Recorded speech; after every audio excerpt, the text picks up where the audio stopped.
Durante Super Live, promovida pela coalizão Convergências, o procurador Felipe Gimenez falou sobre a necessidade do escrutínio público dos votos e explicou por que considera que o relatório apresentado pelo deputado Felipe Barros na Comissão Especial do Voto Impresso pode ser aprimorado. Segundo o procurador, qualquer proposta de lei tem que se prevenir contra intervenções do Supremo Tribunal Federal, especialmente neste tema.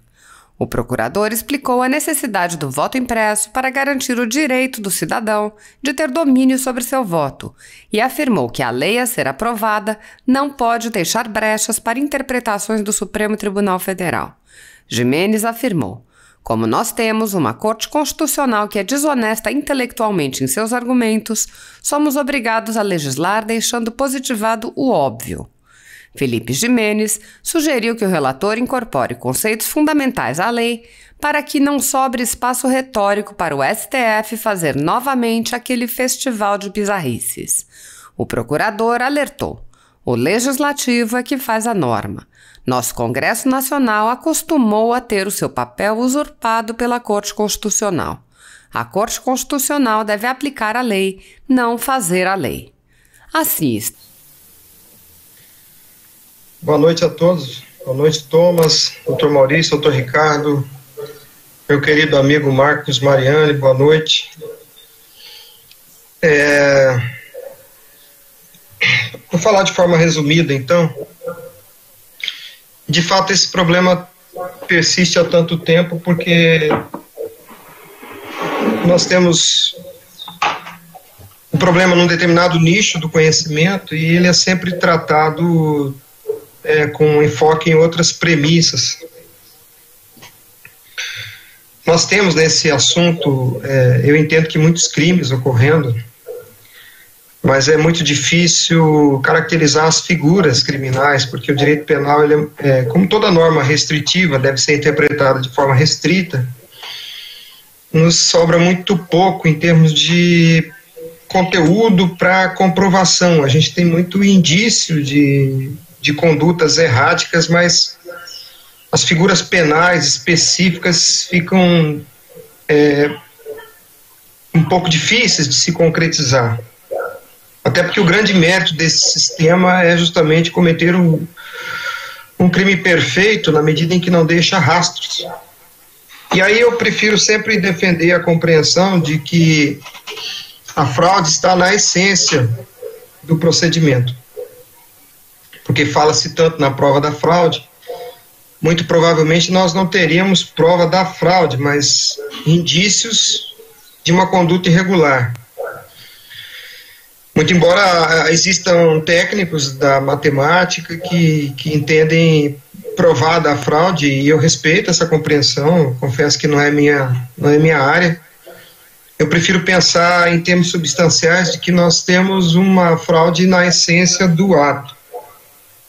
Porque há um erro gravíssimo na compreensão do que seja sufrágio universal, e eu quero já antecipar aqui a análise do relatório feito pelo deputado Felipe Barros. Na folha 61 do relatório, ele introduz o item 7, denominado Fundamentos Jurídicos. Folha 61, se não me engano. No segundo parágrafo desse item 7, dessa folha, eu vou ler aqui o texto. Em termos conceituais, convém esclarecer as palavras voto e sufrágio. São empregadas comumente como se... Só um minutinho, deixa eu... Tá um barulho aqui no estúdio aqui.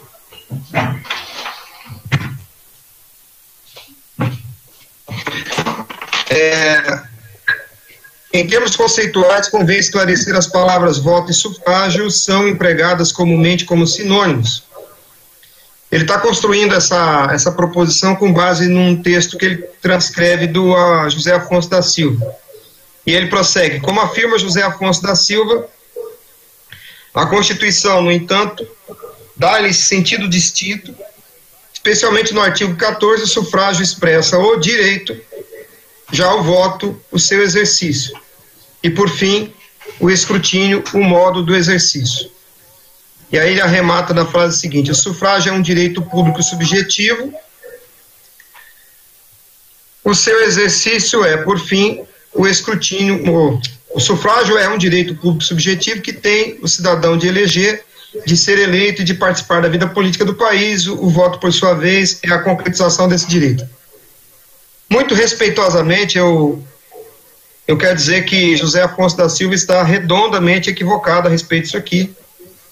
Ninguém é perfeito. José Afonso da Silva é um doutrinador muito bom em vários temas do direito constitucional, mas nesse ponto aqui ele erra, talvez por negligência, porque tenha tratado o assunto de forma superficial. Sufrágio é o processo de deliberação, o voto é a manifestação de vontade individual e o escrutínio é o exame, é a apuração desses votos. Então José Afonso faz uma salada aqui, mistura tudo e confunde os significados, como a maioria das pessoas fazem. E esse problema persiste justamente por isso, por conta dessa confusão conceitual. Porque esse assunto é sempre tratado de forma um tanto negligente na doutrina. Aliás, é muito difícil encontrar um doutrinador que trate esse assunto com profundidade. Nós temos que começar esclarecendo que democracia é poder do povo. Demos kratos, demos povo, kratos poder. Poder do povo. Democracia não é participação. Participação é um atributo, é um resultado, uma consequência desse poder. Como os direitos decorrentes da propriedade.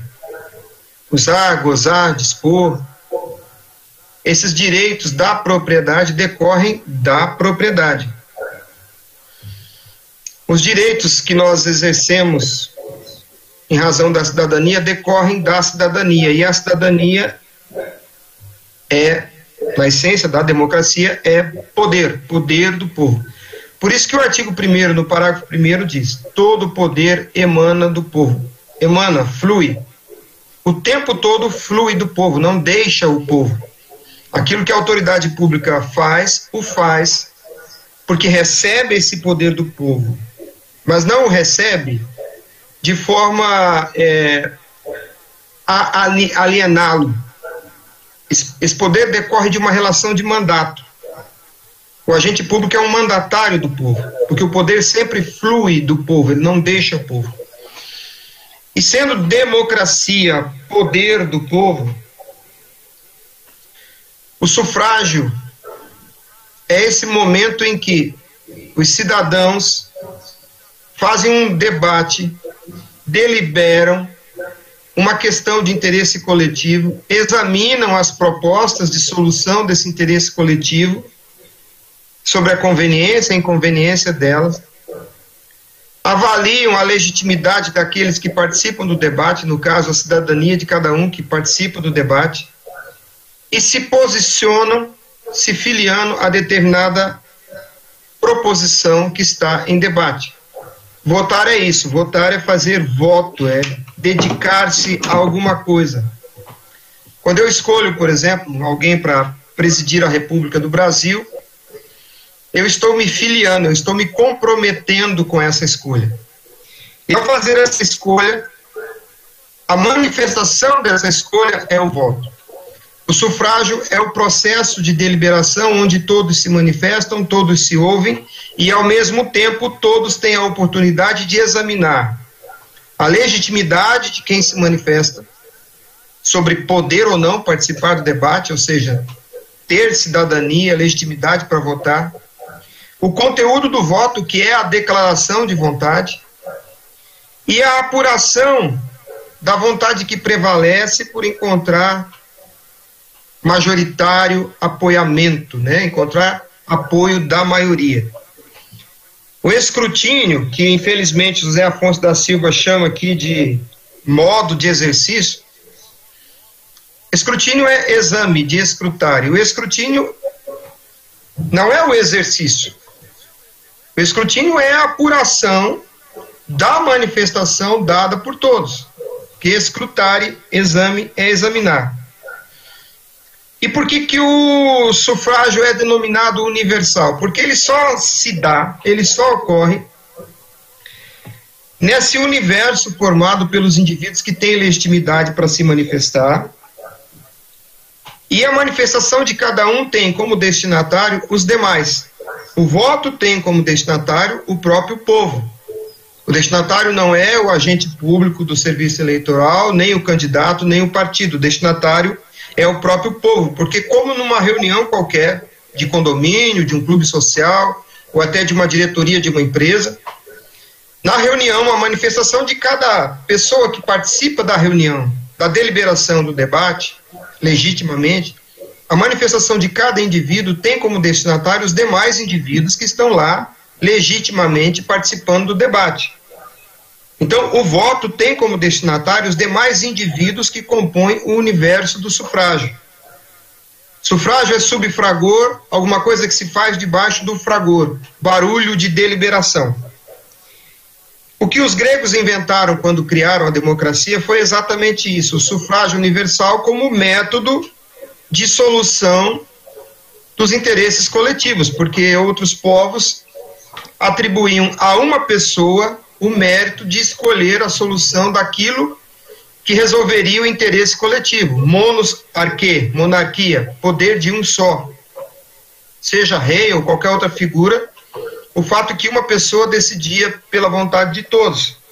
Ou oligarquia, oligos, alguns. Poder de alguns, que é o que de fato nós vivemos desde 96. O Brasil não vive uma democracia desde 96, nós vivemos poder de alguns, poder de poucos, oligarquia. Os gregos entenderam que não optariam nem pela monarquia, poder de um, nem pela oligarquia, poder de poucos, mas que o povo decidiria no fragor do debate, na deliberação, naquele universo de indivíduos, se discutiria as proposições e aquela que tivesse apoio majoritário seria então a solução do interesse coletivo. Tendo a compreensão do que é de fato o sufrágio e como ele é intrínseco à democracia, é fundamental perceber que o voto tem como destinatário os demais cidadãos e necessariamente é apresentado aos demais cidadãos para que os demais cidadãos conheçam o voto de cada um.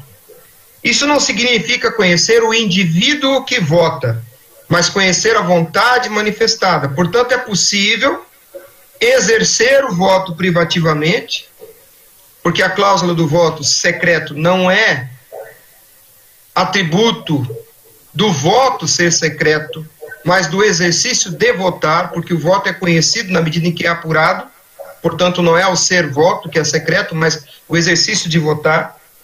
É possível perfeitamente exercer o voto de forma privativa e ainda assim garantir que ele seja conhecido pelos demais cidadãos num exame público que é necessário, intrínseco, necessário lógico, intrínseco ao sufrágio universal. Porque se não há um diálogo entre o indivíduo e os demais membros do sufrágio, não há sufrágio, porque não há fragor, só há fragor na medida em que os indivíduos dialoguem entre si. Quando os indivíduos, então, conheçam a vontade dos demais e tenham meio de saber qual é a vontade que é majoritária. Portanto, o exame público do voto é imprescindível para que haja sufrágio universal e para que haja democracia, poder do povo. Porque no momento da escolha dos representantes, é crucial que haja poder do povo. Poder do povo. E aí, vamos então à cláusula pétrea do voto direto. O agente de uma ação direta tem o domínio do resultado da sua ação. Se o agente da ação direta, supostamente direta, não tem domínio sobre o resultado da sua ação, então ela não é direta, porque ela está sendo concluída por outra força, e nós temos aí, então, explícita violação à cláusula pétrea do voto direto. Por isso é necessário que o cidadão, ao votar, dê concretude ao seu voto, e essa é a razão de ser o voto, dado a existência através de um corpo físico, usualmente o papel. Essa é a razão porque países com alta tecnologia trazem o voto à existência através de um corpo físico. Porque é necessário que o cidadão traga à existência, ele seja a causa eficiente do voto, ele tenha o resultado concreto do seu voto sob seu domínio. Ele é que deve dar concretude existencial ao voto. Por isso eu afirmo que o voto eletrônico não existe. Voto eletrônico não existe. O que se chama de voto eletrônico é uma representação simbólica do que seria o voto. Porque o voto no sufrágio universal, em um regime democrático, o voto deve estar sob domínio de quem vota.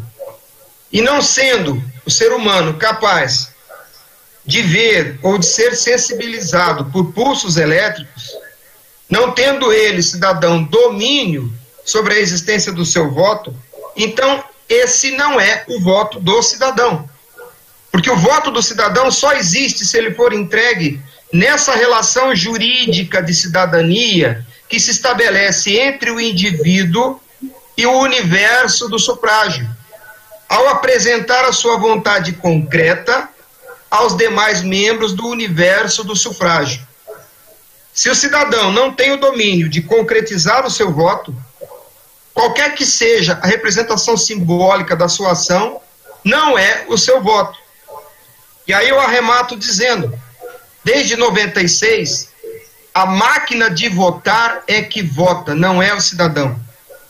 A máquina de votar é que vota, não é o cidadão.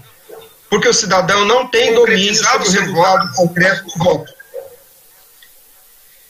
Depois, a razão simples é que nós, seres humanos, não temos existência além do presente. Nós só existimos no presente. Se eu entrego a minha manifestação de vontade agora, e ela precisa ser conhecida depois, é imprescindível que ela ganhe existência física para ser conhecida no exame público posterior pelos destinatários, que são os demais cidadãos.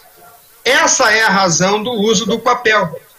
Porque a tecnologia que nós precisamos, a técnica que precisamos é permitir o exercício privativo do voto, garantindo ao cidadão domínio concreto da realização do seu voto, e garantir que esse voto concretizado diretamente pelo votante seja examinado publicamente. E até hoje a única coisa que existe para garantir isso, em termos de matéria, é matéria física, no caso, a mais conveniente, o papel. Essa é a razão do uso do papel em países com alta tecnologia. E o relatório do deputado Felipe Barros, apesar de ir muito bem no momento em que promete imprimir todos os votos e fazer o exame público deles na sessão eleitoral, ele retira toda a eficácia dessas duas proposições quando ele, num ato de disposições transitórias, abre a exceção da implementação parcial, abre a prevalência do voto digital puramente eletrônico sobre o voto impresso, e onde haveria, eventualmente, a impressão do voto, ele condiciona o escrutínio, o exame, a apuração do voto, a um sistema automatizado e não deixa claro que esse instrumento de automação estaria sob domínio do cidadão que fiscaliza a apuração do voto. Como nós temos uma Corte Constitucional que é desonesta intelectualmente nos seus argumentos, nós somos obrigados a legislar deixando positivado o óbvio. É preciso dizer que água mole e fogo queima, porque nós temos uma Corte Constitucional que é desonesta nos seus argumentos. O julgamento da ADI 5889 é uma amostra disso.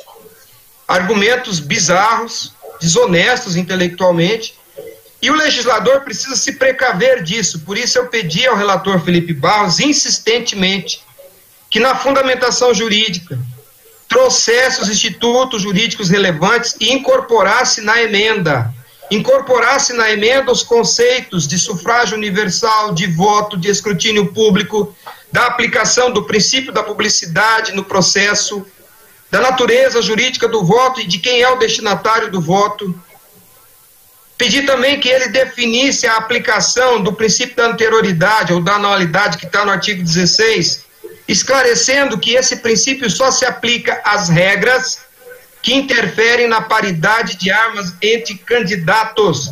Portanto, a regularização do instrumento de coleta e apuração de votos não se submete ao princípio da anualidade, porque não interfere no equilíbrio da disputa e na paridade de armas.